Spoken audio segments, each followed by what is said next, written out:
February 28th, somewhere in America, two crows sit on a telephone.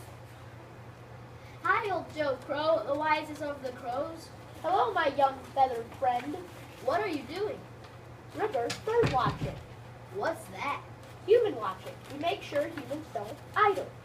That sounds pretty cool. Count me in. A few minutes later, I see one. I see one. I see. What am I seeing? You see someone idling.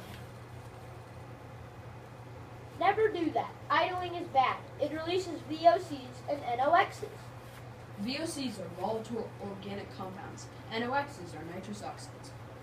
These are primary pollutants that form into ozone, a secondary pollutant. This is a real problem in the summertime. Remember, ozone is good up high, but bad nearby. You can even get fined for idling. Idling also uses up gas.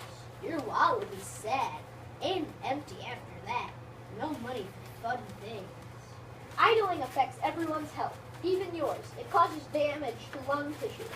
This is really bad for people who already have breathing problems, such as asthma. That's bad. No, that's terrible. Let's stop it. That's a great idea. Feathered friends,